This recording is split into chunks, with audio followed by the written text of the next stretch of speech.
যাদের শরীরে দুইটি দাগ আছে ওই শরীর কখনো জাহান্নামে যাবে না, সে অবশ্যই জান্নাতে যাবে। হাদিসটি সহিহ তিরমিজির 1669 নম্বর হাদিস এবং সহিহ আত-তারগিবের 1376 নম্বর হাদিস।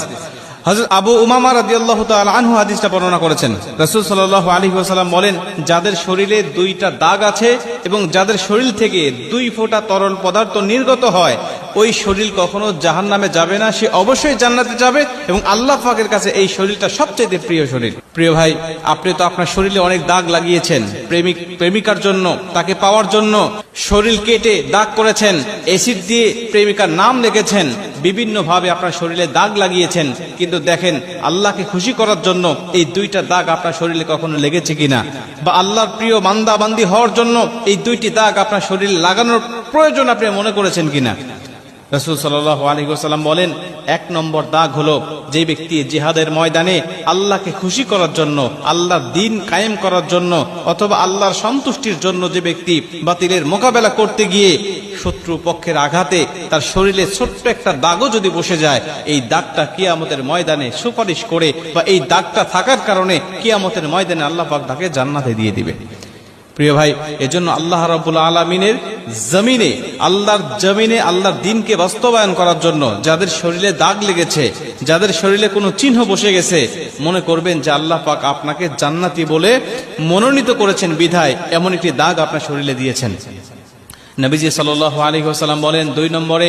ফরজ ইবাদত সমূহের কোন একটি দাগ যদি তার শরীরে দেখা যায়, যেমন যদি কোনো ব্যক্তি ফরজ ইবাদত করতে গিয়ে, যে কোনো ফরজ ইবাদত করতে গিয়ে ওই ইবাদতের কোনো চিহ্ন যদি তার শরীরে বসে যায়, নামাজ পড়তে পড়তে সেজদা দিতে দিতে কপালে তার কালো দাগ বসে গেছে, পায়ে তার বিভিন্ন ভাবে কালো দাগ হয়ে গেছে, শরীরে অঙ্গ প্রত্যঙ্গে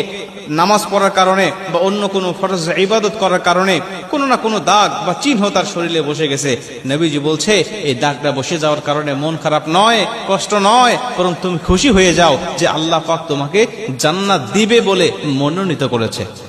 এজন্য আমরা শরীরে অনেক দাগ আমাদের আছে, অনেক দাগ আমরা লাগাই, অনেক দাগ ইচ্ছা করে মানুষকে খুশি করার জন্য, দুনিয়ার মানুষকে দেখানোর জন্য বিভিন্ন ভাবে আমরা শরীরে দাগ লাগাই। অনেকে আবার ট্যাটু অঙ্কন করে, যেটা আল্লাহ স্পষ্ট হারাম করেছেন। আমরা এই ট্যাটু অঙ্কন করে মানুষকে দেখানোর চেষ্টা করি, মানুষকে খুশি করার চেষ্টা করি, ভালোবাসার মানুষকে পাওয়ার জন্য আমরা শরীরটাকে অ্যাসিড দিয়ে পুড়িয়ে আমরা তার নামটা লিখতেও আমরা দ্বিধাবোধ করি না, যে মহান রবকে খুশি করতে পারলে আমার জীবন ধন্য, ইহকাল পরকাল দুটাই ধন্য। ওই রবকে খুশি করার জন্য এই দাগগুলো আমাদের শরীরে লাগানো অবশ্যই কিন্তু দায়িত্ব এবং কর্তব্য। এজন্য আমরা দেখি এই 2টা দাগ আমাদের শরীরে আছে কিনা, যদি না থাকে লাগানোর চেষ্টা করব, অবশ্যই আল্লাহ পাক এর বিনিময়ে উত্তম প্রতিদান আমাকে